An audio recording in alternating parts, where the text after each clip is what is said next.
Hello, everyone. On behalf of my colleagues, welcome to this month's talk from the Johns Hopkins Institute for Assured Autonomy seminar series, co-sponsored by the Computer Science Department of the Whitening School of Engineering. Each month, we host a talk on research topics at the intersection of assurance and autonomy. This seminar will be recorded. Today's speaker is Professor Cynthia Rudin. Dr. Cynthia Rudin is a professor of computer science, electrical and computer engineering, statistical science, mathematics, and biostatics and bioinformatics at Duke University. She directs the Interpretable Machine Learning Lab, whose goal is to design predictive models with reasoning processes that are understandable to humans. Her lab applies machine learning in many areas, such as healthcare, criminal justice, and energy reliability. She holds an undergraduate degree from the University of Buffalo and a PhD from Princeton University. Dr. Rudin is the recipient of the 2022 Squirrel AI Award for Artificial Intelligence for the Benefit of Humanity from the Association for the Advancement of Artificial Intelligence, that's AAAI. This award is the most prestigious award in the field of artificial intelligence. Similar only to world-renowned recognition such as the Nobel Prize and the Turing Award, it carries a monetary reward at the $1 million level. Professor Rudin is also a three-time winner of the Inform's Innovative Applications and the Analytics Award, was named one of the top 40 under 40 by Poets and Quants in 2015, was named by the BusinessInsider.com as one of the 12 most impressive professors at MIT in 2015. She's a fellow of the American Statistical Association, the Institute of Mathematical Statistics, and AAAI. Today, Dr. Rudin will talk about interpretable neural networks for computer vision, clinical decisions that are computer-aided, not automated. Welcome, Cynthia, and over to you. Thanks. I'm just going to share my screen here. Great. Okay, so we should be avoiding automated decisions as much as we possibly can for high-stakes decisions. But that's hard because it means that humans and computers have to work together and they have to understand each other. But computers don't always behave the way we want them to, and it's not always easy to figure out what they're doing. Okay, so what happens when we use a black box? So I have here a couple of articles. This one is about air quality during the wildfires of 2018. And Google had replaced the Environmental Protection Agency's trustworthy air quality pollution model with a proprietary model from the company Breezometer. And that model told people that it was safe to go outside on days when it was not. And that could easily have put people in danger. And this article here is about how FDA approved deep learning models for detecting intracranial hemorrhages are not performing well, and no one knows why. Okay, now I'm talking about medical decisions here, and the one thing anyone knows when they start to work with medical data is that it is really, really messy, and it is really easy for a machine learning model to get confused. So I want to introduce you to Clever Hans. Hans is a horse. Hans really seemed to be quite clever. He could answer questions like, if the 8th day of the month comes on a Tuesday, what is the date of the following Friday?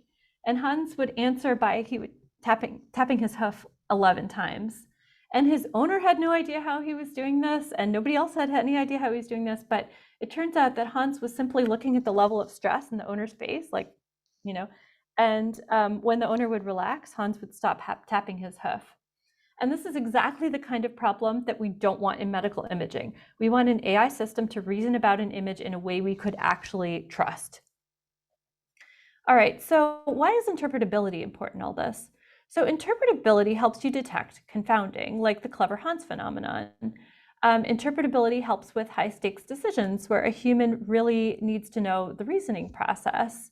Interpretability helps you troubleshoot, like, you know, is it going to work if I switch equipment?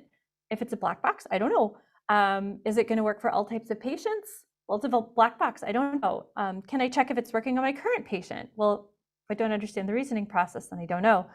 And is the information that I fed into the system correct? And so, you know, also, issues of responsibility, right? It is the doctor's responsibility to make a good decision. And, you know, if you use a black box, you actually take that decision-making ability away from the doctor. And so now it's the black box making the decision. And so, you know, the use of black box models, it just makes all of these problems worse. Like black box models, they just turn computer-aided decisions into automated decisions. And what we really want here is for the computer to do what it does best, like crunch data to find patterns. And we want to preserve the human's like systems level way of thinking about problems. Okay, so now a lot of people have been trying to explain deep neural networks. And the thing is, what they try to do is try to figure out where the deep neural network is looking in order to make its decision. And the thing is, deep neural networks are not actually designed to explain their decisions. And so when you ask them to do that, it doesn't really work. And a lot of people really love these saliency maps, which are just highlighting in the image where the network is looking, but I actually don't find them sufficient. I find them to be really incomplete explanations of what's actually going on. So for instance, here's an explanation from a saliency map as to why the neural network is classifying this image as a Siberian husky.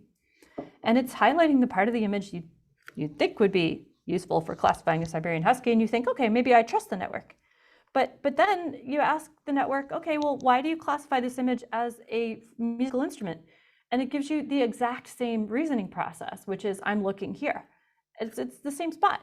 So it's just not giving you any information about what the reasoning process actually is, right? It's just really incomplete information. And I'm alarmed that there's a lot of work in radiology right now on attention maps. People are they're designing literally hundreds of techniques to do exactly what I'm showing you, is just to highlight the part of the image that the network is looking at. Anyway, so I finally, at some point, got sick of all of this nonsense where people were sort of explaining these black box models in these really insufficient ways. So I wrote this paper saying, stop explaining black box machine learning models for high stakes decisions and use interpretable models instead. And I made this point in the paper, which is that if you have tabular data, so no images, just tabular data, you should be using, you can use methods like decision trees or linear additive models or scoring systems. You don't need neural networks.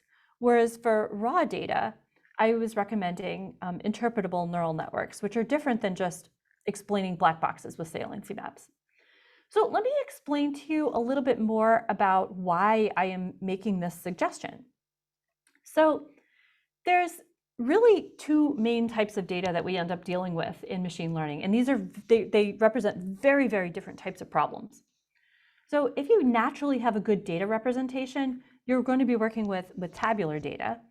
And in that case, you have features that are categorical or real valued. And I've given like a healthcare example here. And for those types of data problems, all the machine learning methods tend to perform very similarly. So you're not really getting a benefit from a very complex model, you're not really getting a benefit from something like a neural network. So there's not really much point in sort of doing that. Whereas with raw data, like images or sound waves or large amounts of text, the only method right now that's working is a neural network. And that doesn't mean that it can't be interpretable, but we have to think a little more carefully about what interpretability means than we do when we're dealing with tabular data. So for tabular data, as I said, with minor preprocessing, all the methods tend to have similar performance.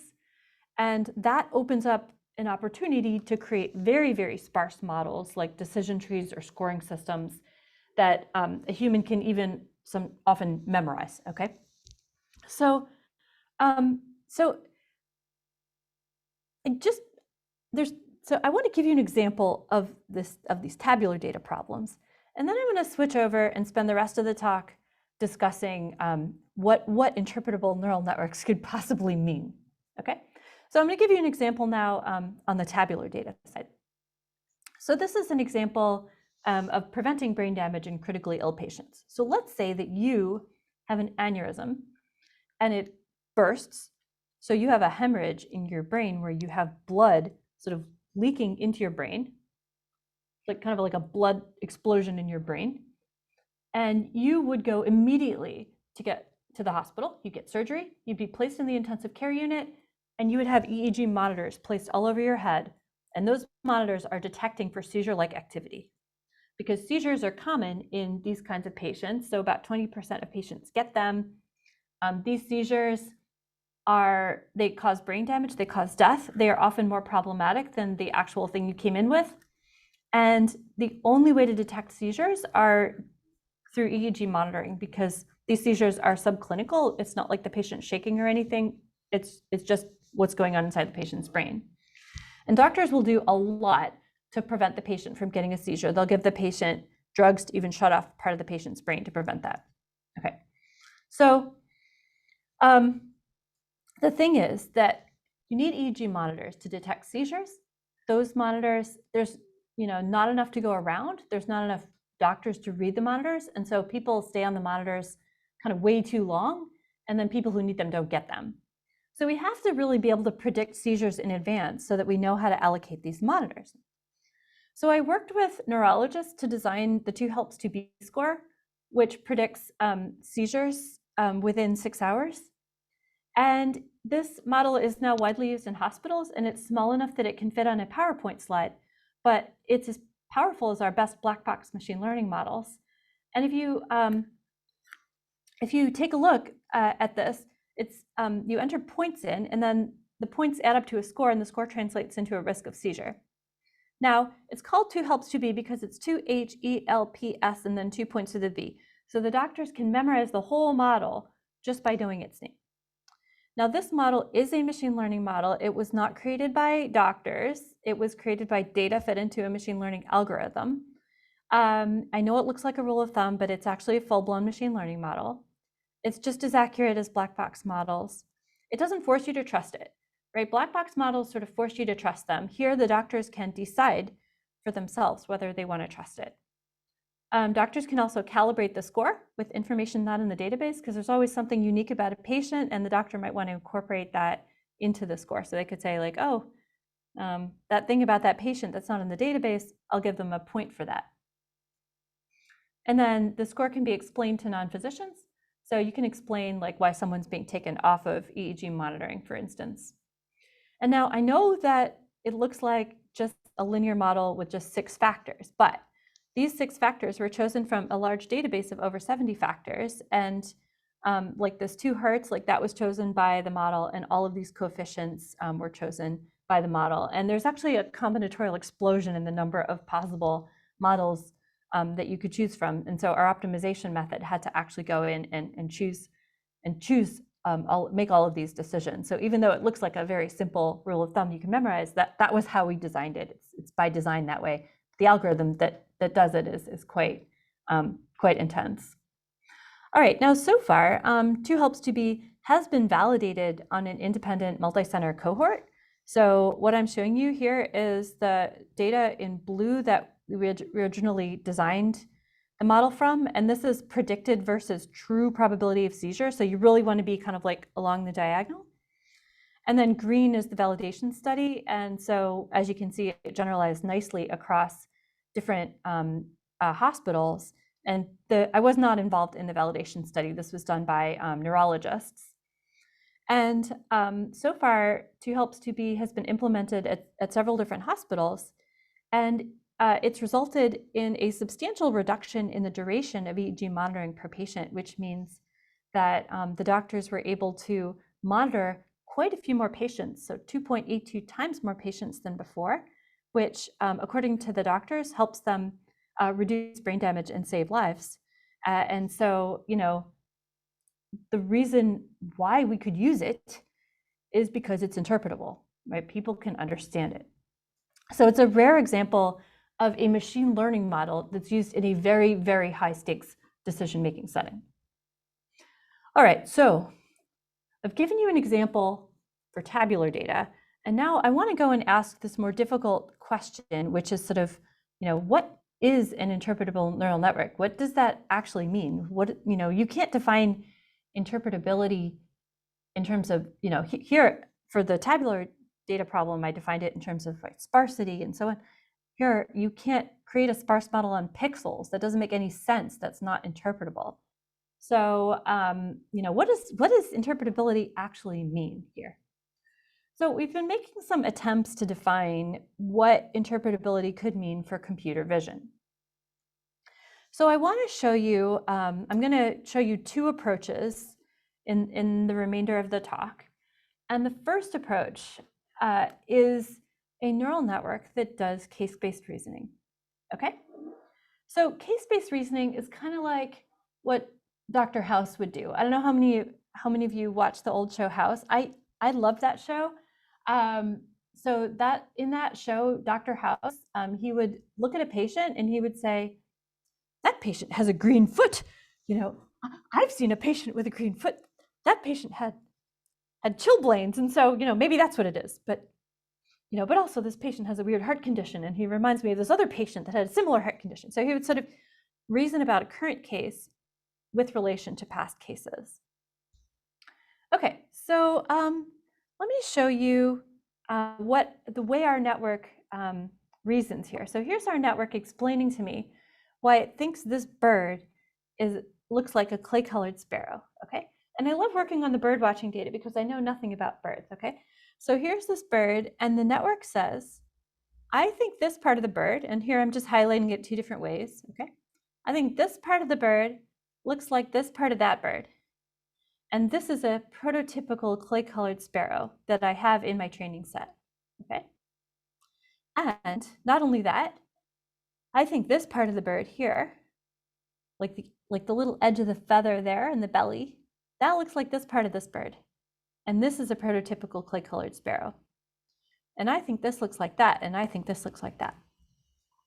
Now, in this network, every step can be checked by a human, okay? So all the calculations are either this looks like that, so that a human can use their eye to determine whether they indeed agree that this looks like that, or it's adding up a bunch of numbers. It's like a linear model, okay? So every step in this network is either a visual comparison or it is something that you add up, okay? Because every one of these comparisons gives you a real valued score, and then the scores get added up.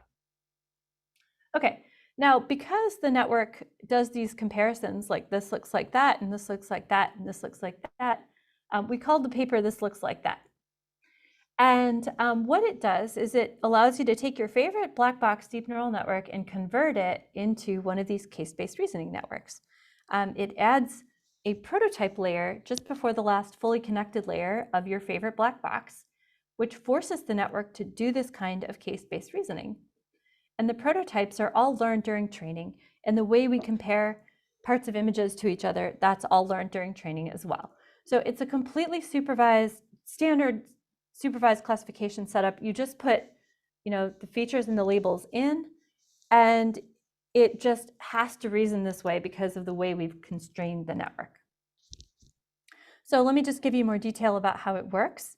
So you have your favorite black box deep neural network, convolutional neural network, and then you just add this layer before the last fully connected layer that forces the network to do these comparisons to the prototypes.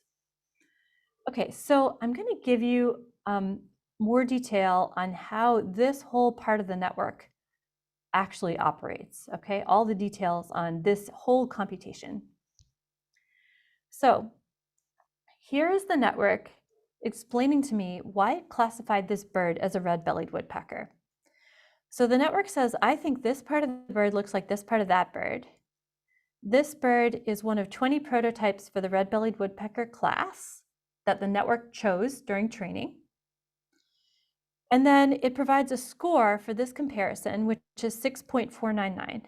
Now that's a very high score relative to the other scores. And the reason is because this bird has a bright red head. I don't know if you noticed that, but the network's like, blah, this is wow, I recognize this. And it's looking at sort of, you know, you can see the orangey color here, and then the white, it's kind of like C-shaped there, and like a little black bit in the middle. So it's really saying like, no, this is really, I think so. It's very similar. This is very similar to that. And then this other number here is how similar or how important this prototype is for the red-bellied woodpecker class. So each of the 20 prototypes for red-bellied woodpecker class have a class connection weight. And then these numbers get multiplied together And this is the score that comes from this comparison right here. Okay, so it does 20 comparisons per class, gets 20 numbers, and adds them up. And this is the score for the red-bellied woodpecker class. And it does this for all of the different classes. And in this case, the network says, well, the most evidence I have is for the red-bellied woodpecker class. I have 32 points. And the next highest class is the red-cocketed woodpecker. And here, well, I got some points from looking at the feathers, but since red-cocketed woodpeckers don't seem to have red heads, I can't gather that many points, and so the evidence is a lot less for this class. Now, the network does not always get everything right. So here's an example where it actually got it wrong. So here we used a base model that is DenseNet 161, and then we asked it to classify this bird, and it classified it incorrectly. And so we looked at what happened here, and it's really looking at kind of the bird's eye. So it sort of, correctly classified that. I mean, this is the class that it should be, but it's not. This is it was incorrectly classified as a prothonotary warbler instead of a Wilson's warbler. Now, for the Wilson's warbler class, it looked at the eye and the feathers here, whereas for the prothonotary warbler, it's looking at sort of the head and the kind of the colors here. And to me, to be honest, it actually really looks like prothonotary warbler. So we were thinking like, okay, well, what happened here? And then when we switched the base network to a different base network, it got it correct. And we looked again at the reasoning process, and you can see that this VGG16 proto-PNet is looking still at the bird's sort of eyes and its beak, and it's clearly avoiding the bird's head. So I think what's happening is that this bird might be like a baby Wilson's warbler, and so it doesn't like have the black spot that's like characteristic of these Wilson's warblers. And so that's kind of why it looks like a prothonotary warbler to the network. And maybe to people like me who don't know anything about birds.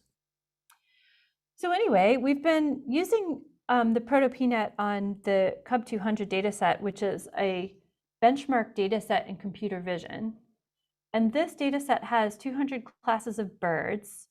This is where the deepest of the deep neural networks compete with each other. And the original black box accuracy was between these numbers when we did this experiment. And then when we made them all proto-PNets, we still got accuracy within the same range. And then when we stacked the interpretable networks together, we actually got an accuracy that was sort of better than all of them. And it's still interpretable because it's still reasoning about birds in terms of like doing case-based reasoning. So what I'm saying is that, even for computer vision, we can still have an interpretable model of the same level of accuracy as a black box. So I'm gonna just pause here for a couple of questions here and answer those, and then I'll go on and talk to you about the application that we have for this model. Okay, so the question is, the first one that I'm gonna hit at is, how do the boxes for comparison get chosen? Okay, so it's actually, what I was actually showing you is, these heat maps, and then we put a little box around the heat map. So that's how it happens. Is like what we're doing is we create heat maps, right? The network creates heat map, and then we put a little box around it. So it's not just saliency. It's not just showing you where it's looking. It's telling you what it's doing with that part of the image. It's comparing it to another part of another image. Okay, and then do you think this can be extended to other data modalities and classification problems? So it has already been extended to other modalities. So there was a wonderful paper that my group didn't write, but that I was so jealous of. Like I was thinking, this is a really lovely paper. I wish we had written this. But they extended it to sound waves and did case-based reasoning on sound waves. But yes, you can definitely extend it to other types of problems, and I'm going to show you kind of how we extended it to radiology problems in a minute. Okay, how can we be certain that the case-based reasoning explanation is exhaustive, that it's not basing its classification system on some info not derived from the prototype image, like it's looking at the color of grass in the input image? So Okay, the grass in the input image doesn't match the grass in the prototype image. Also, how vulnerable is the approach to adversarial examples, whether deliberate or accidental examples? So this is a good question. So I'll remark that first, our network does sometimes look at grass, right, to identify a bird, or water. For instance, with seabirds, we found that it definitely uses the information about sea to determine whether the bird is a seabird. Now, luckily for us, that's something we can see because it's interpretable. And so we can either remove the C prototypes, it's just like blue. We can just literally remove those prototypes so that it doesn't use those prototypes. Or, we can tell it in other ways to focus on certain parts of the image, which I'll talk about in a minute because we had this problem for radiology. And then how robust is it to adversarial examples?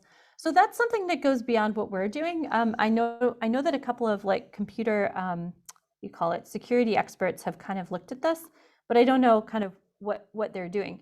But I suspect that you have to do the same kinds of things to this network to make it robust as you do for sort of other types of neural networks that have to deal with robustness. But I'm hopeful that because every calculation is like a visual comparison, that if this doesn't look like that, then the human can say, oh, I know what went wrong. There's some adversarial example that's perturbing this type of comparison, and then it's more easy to troubleshoot. Okay, I think I'm going to keep going, and then I'll answer more questions a bit later. Okay, so let me keep going here. And we were wondering where it might be useful, and we decided to work on digital mammography, right? So the reason why we chose to do this is because I have a friend who had breast cancer, and I also have connections to our medical physics group. And so we decided to work on this problem. Now, I learned a lot from working with the radiology people. In fact, I learned that breast cancer is a leading cause of death in the USA. Hundreds of thousands of cases are diagnosed in the USA each year, causing tens of thousands of deaths. Mammography is the hardest task in all of radiology. Radiologists miss a fifth of breast cancers, and half of women getting an annual mammogram over 10 years will have a false positive. And up to 3/4 of biopsies come back as benign. In other words, these are potentially unnecessary surgeries. So, if we can't even do much easier computer vision tasks, then this one is not going to work. But we couldn't do this alone. So like I said, I made some friends. This is my group. And then we extended this group to include Dr. Lowe, Joseph Lowe, and Fides, who is a radiologist. And then this is Yinhao, who's Dr. Lowe's student. And these are my students. Alina is leading this whole effort here. And I learned something from Joseph very quickly, which was that several AI algorithms have FDA approval for radiology. And I was quite alarmed because I was thinking, oh dear, oh dear. And as I told you earlier, some of them have FDA approval and then they don't actually work. All right, now I want to make a point that there are some problems that don't require interpretability, right? Not all problems require interpretability. So the problem on the left is breast lesion detection, which is sort of is there a lesion in this image? And for that, you don't really need interpretability because the explanation would be, I don't find a lesion. Like, great, thanks. Whereas over here, in this case, we have a lesion. We know we have a lesion, and we want to figure out whether to order a biopsy for it. And that we don't want that decision to be automated at this point. We really need to follow the radiologist's reasoning process because that decision is very, very difficult. Okay, so why is AI mammography hard? Well, first of all, AI radiology is hard. And as I showed you, it's not always reliable because FDA approved deep learning algorithms are not performing well. Okay, mammography alone without AI is just really, really hard, as I mentioned. Third, we had no data. That makes things exceptionally hard. And then, even if we had data, we would run into this problem of confounding, where the algorithm would be right, but it's for the wrong reasons. And that's very hard to deal with. So it's maybe right because it's looking at some words written in the image rather than the medical content here. Okay, and then we also were trying to figure out how to design a system that would actually be helpful. And we noticed that everybody else in the whole AI world was doing malignant versus benign classification. And that actually, we found out from the radiologist, is not the right problem to solve. Because even if there's like a 2% chance that the lesion could be malignant, you're going to want to biopsy it. So for biopsy decisions, this question is not the right question to answer. The question is, should we biopsy this? Okay, so we designed this system that actually tries to sort of get at the core of this. Okay, so this is a black box approach. So the black box would say, all right, let's take this lesion. We'll tell you that its probability of malignancy is low. We'll predict benign because no reason. If we had done a saliency map approach, what it would do is it would say, okay, this is probably benign because blob, right? And it would just highlight the lesion, which is totally useless for us because we knew where the lesion was in the first place. That's why we asked the AI algorithm to look at it. So that does not help us at all beyond what we already knew. So we designed this method based on the prototype reasoning process that I showed you earlier, where the network says, well, and it sort of dissects the image. It says, well, I think this part of the image looks like this part of that prototype. And this has an indistinct margin. And so I'm going to add a little bit to the malignancy score because indistinct margins are more likely to be malignant. And then this part of the lesion looks like this part of that lesion, and that's circumscribed. And circumscribed, that's good for the patient.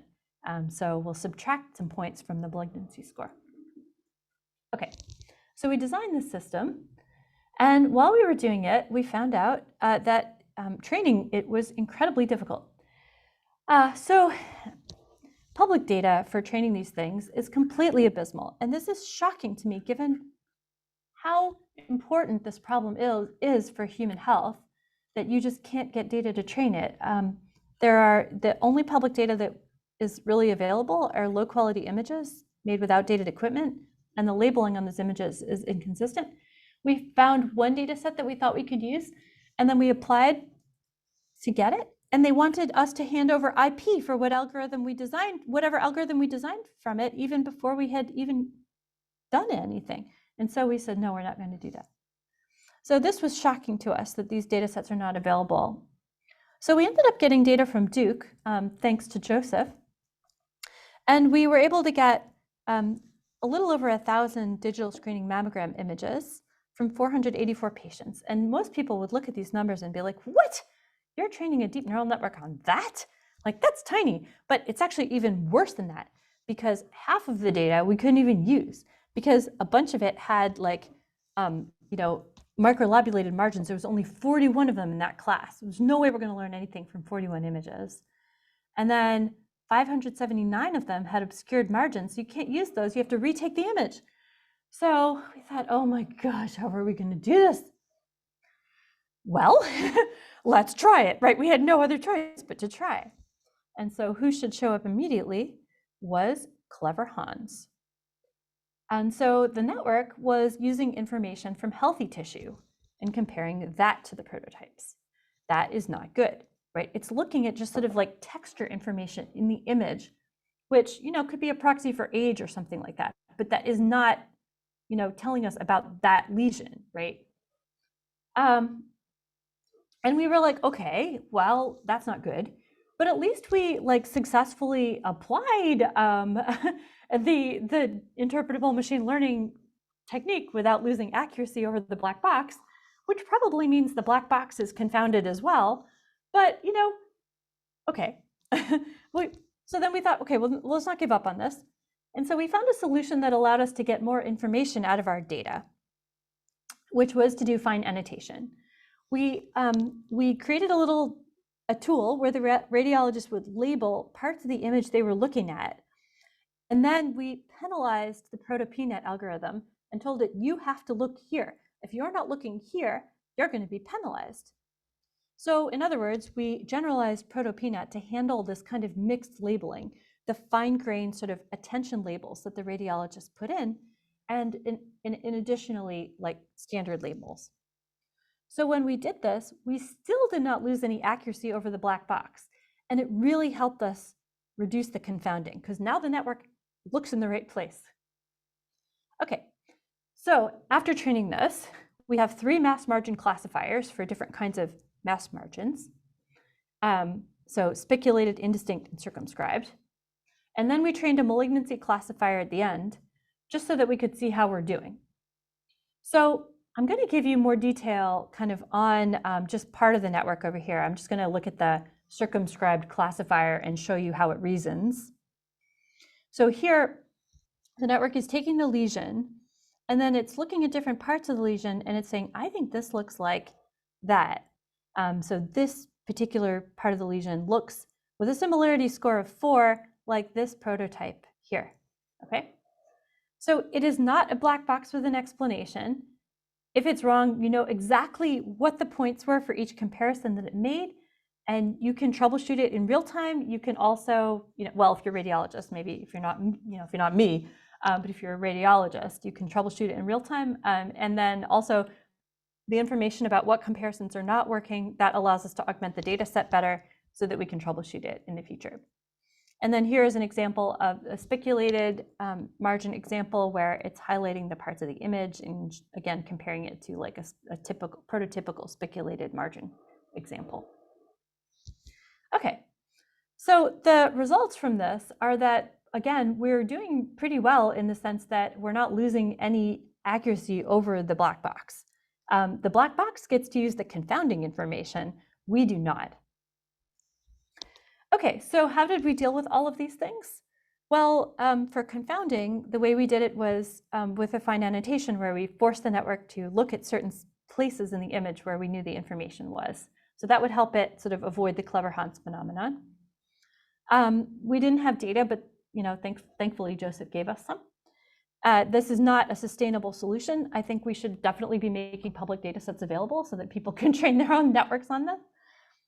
And then to solve the correct problem, we decomposed it and we would create interpretable models for each part. So we have a separate interpretable model for each mass margin classification. And then each of these classifiers use case-based reasoning. And what we did not do was use a black box model, try to explain it with saliency maps, and use it to predict malignant versus benign. That is not what we did at all. Okay, so for the last few minutes of the talk, I'm going to discuss the second approach to deep neural networks that are interpretable.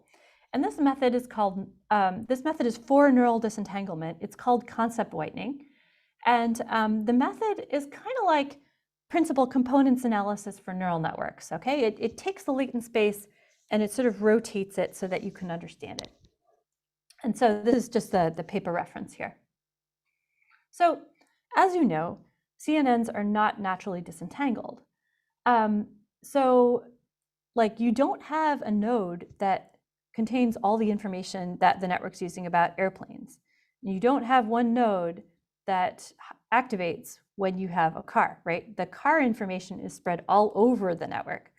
And people used to talk a long time ago about the idea of like a grandmother node. So whenever your grandmother shows up, the grandmother node would be activated. But you see, that's not how networks work, right? When your grandmother shows up, half the network highlights. So what we are trying to do is actually force only one node to be activated for each concept, okay? So to be clear, I'm not trying to get the network to classify airplane on the way to classifying airfield. That's not what I'm doing. I'm not creating little classifiers to go in here. All I'm doing is saying, if you are using information about airplane, I want it recorded through only this channel.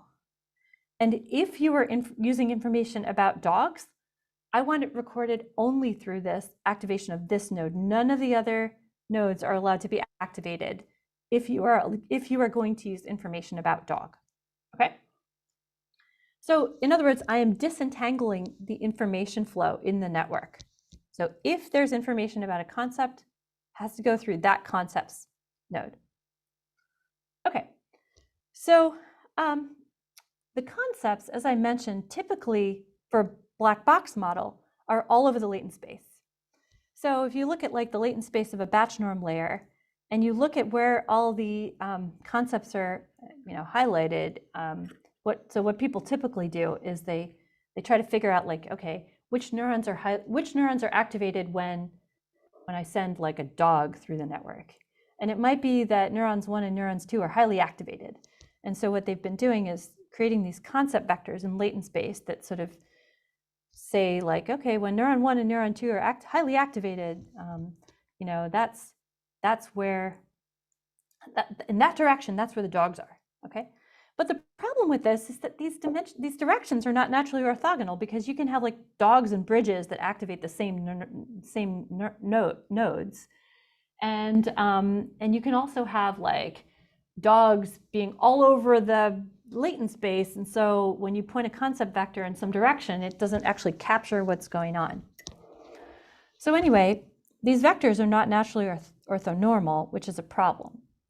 So we designed this technique called concept whitening that would replace the batch norm layer.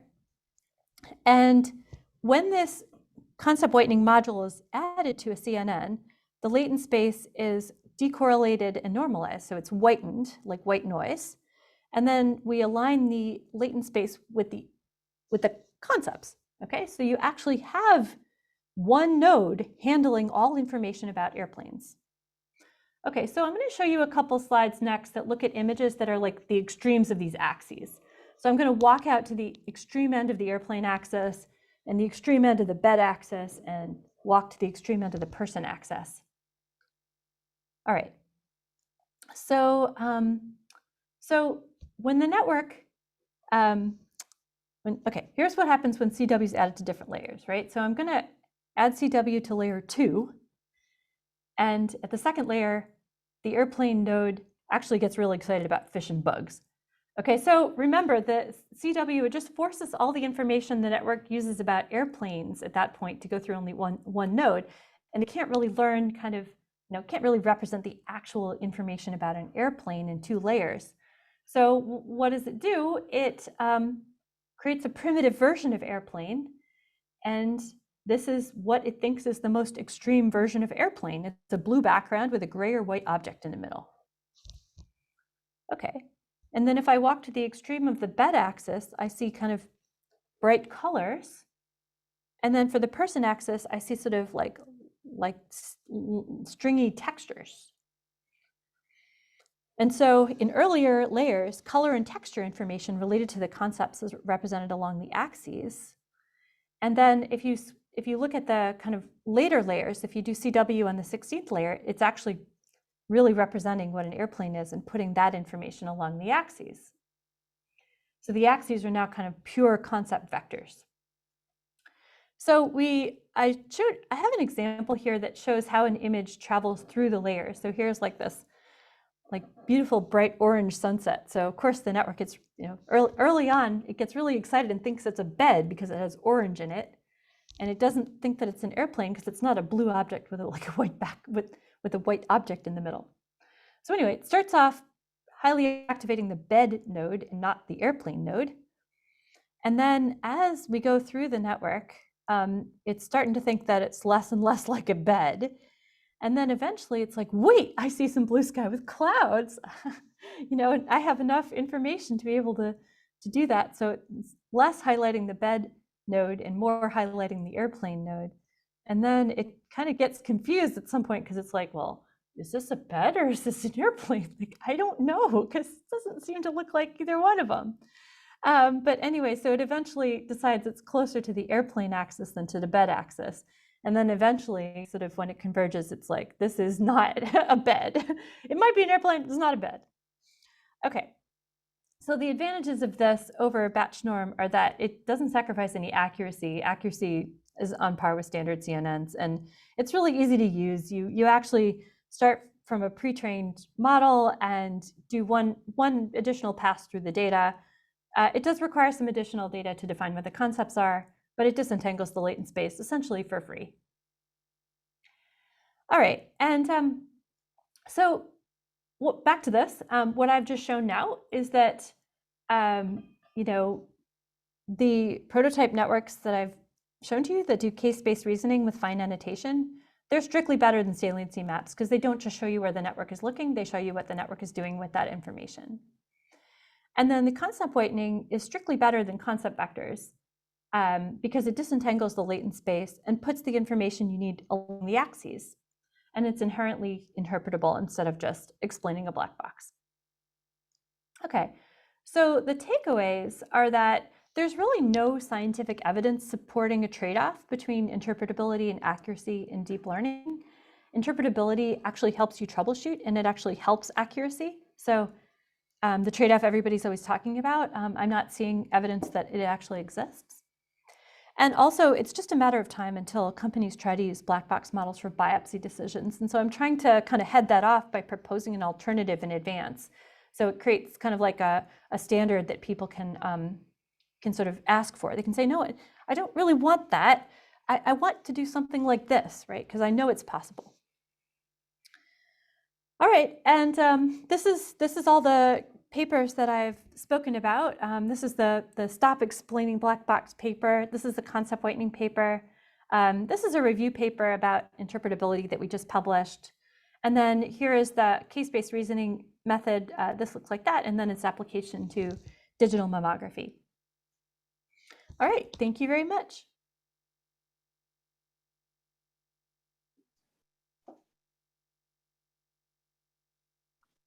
Thank you. Well, there are a lot of questions. If you want to take them, or sure.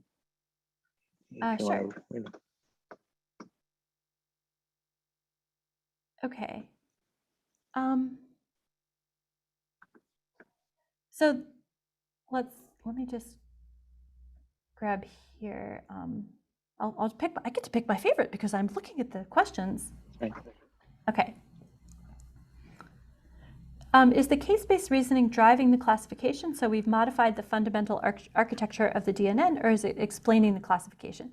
Now here, we've actually completely modified the architecture of the DNN by adding an extra layer before the last fully connected layer. So it's actually forced to do case-based reasoning. It has no choice. It has to reason about cases this way.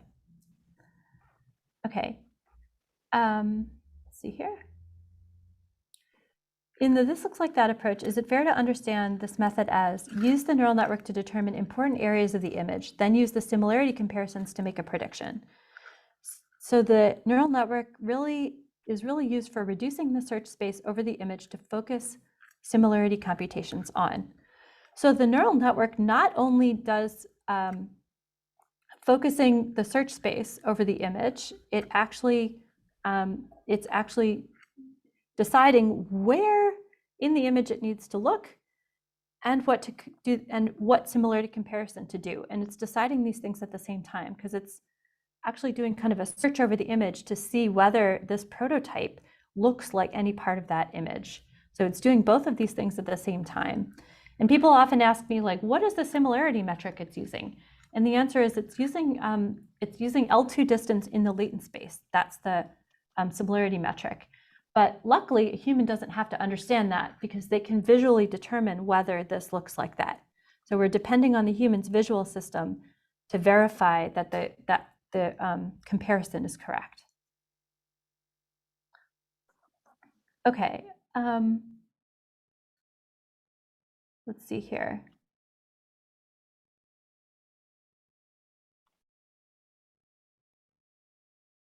I'm getting a bunch of questions that I've already answered, like, do you lose accuracy? And I said, no, we don't lose accuracy, because otherwise I wouldn't really be presenting that. We'd still be working on it. Okay, the vision examples all seem to be based on local patterns. What happens when evidence is not localized? So the concept whitening network does not rely on local information. So that network, if you want to disentangle textures, we actually have some examples in the paper where you're putting like wood texture along one axis and like, I don't know, whatever texture on a different, blanket texture on another axis, and then that's not localized at all. But the case-based reasoning stuff, that does use local prototypes. That is based on using local information. We also have a paper where we constructed sort of hierarchical prototypes, but we're still, that's a topic that, believe it or not, we're still working on.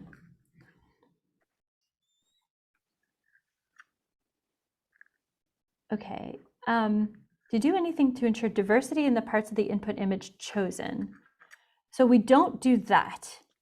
It says, if not, could a model learn to use the same high scoring comparison 20 times to achieve a high score in the correct class?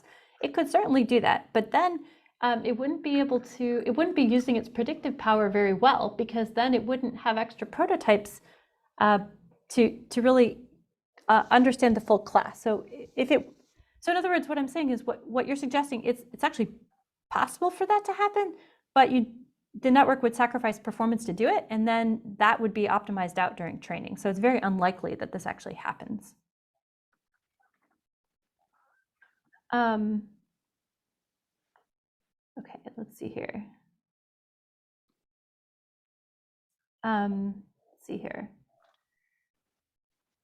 How do you know that the fine annotation by humans is not actually cutting out real information, not just confounding information?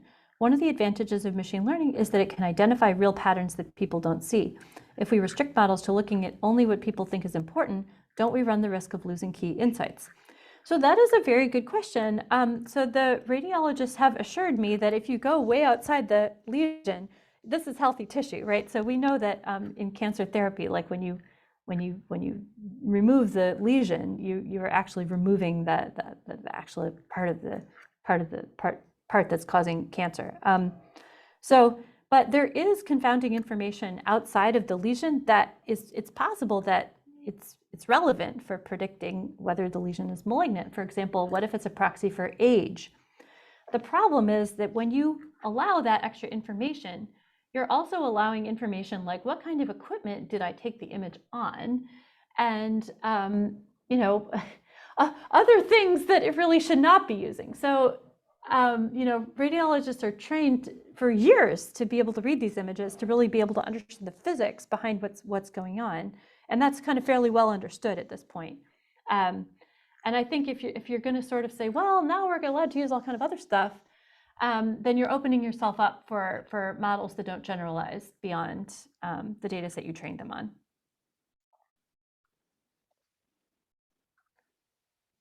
Okay. Let's see here.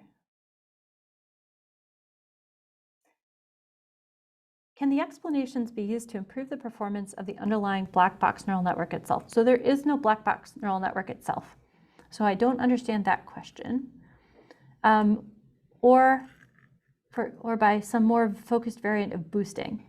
So that's a good question. So the way I'm reading that question is, if we have the explanations, can we use it to develop features that we can use for sort of boosting, right? Instead of like using a neural network. And the truth is that the features that we find, they're actually being combined in a linear model, right? Boosting, if you do boosted decision trees, that's complicated, but you could boost and create a linear model with boosting, and that would be fine too. But yeah, so in other words, we're doing something simpler than boosting, right? It's just a linear model at the end.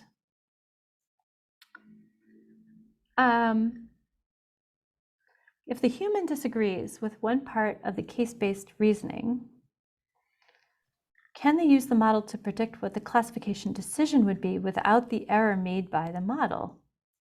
And that's exactly what we're trying to figure out now. So we're actually, our radiology team is conducting like a human studies experiment to try to see whether our network can help train radiologists. So even if it's wrong, maybe there's something valuable in the reasoning process that the radiologist can look at and be like, oh, it's looking at that. That's wrong. I'm going to ignore that and like pay attention to the other things it's doing, because those are actually valuable for me. So yeah, even if the network's wrong, I think it can still be valuable. Can concept whitening be used for hierarchical classification or reasoning? That is a good question. I don't think anyone's tried that, and that is a great research project. You could make it your PhD work or whatever you like. I don't know. Are you working on any user studies with radiologists with the concept whitening approach? We're doing that for the proto-PNet approach to see how interpretable users find the approach. Yeah, so that's what we're doing now with the radiologists.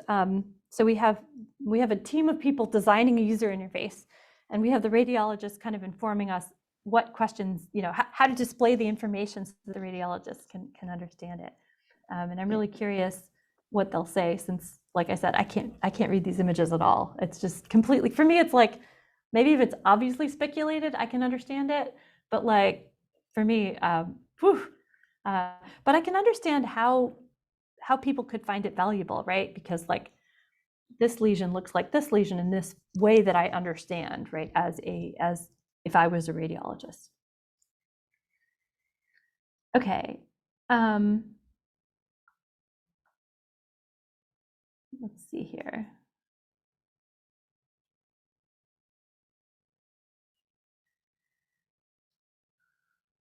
Is concept whitening still useful when there are fewer classes? Okay, so this is a great question, because what you can do is you can provide concept data sets. Like you have to tell it what the concept is by showing it examples of that concept, right? So you showed a bunch of airplanes. You say, this is the airplane concept. This is the car concept. And you can do as many or as few concepts as you want. So you can, let's say you have, say, 20 nodes in that layer, and you want to make the first one like a car node, and the second one a dog node, and the third one an airplane node. You can do that, and then you can leave the rest of the nodes free. Now, when you do that, all the airplane information still has to go through the airplane node. None of the other nodes in that layer are allowed to highlight on airplane information, are allowed to, yeah, they're not allowed to use any airplane information, okay? So you can do as few or as many concepts as you want. You can even mix up like airplane, car, and then some texture, right? You can do that and force it to reason about it that way, and leave the rest of the nodes free to do whatever they want. Okay. So let's take one more question, because the time is 12 o'clock. So pick your last question. All right. If I understand correctly, in concept whitening, the concept should be known and labeled in advance. Is there a principled way to choose relevant concepts? And that's the question that kind of haunts a very large number of computer vision researchers. In our review paper, we point out that there is, like, one of the holy grail problems in computer vision is to be able to discover these concepts automatically. And so that's something we're actually working on. But it's much, much more difficult. It's much easier for the network to do a good job being interpretable if you tell it, okay, airplanes look like that, okay?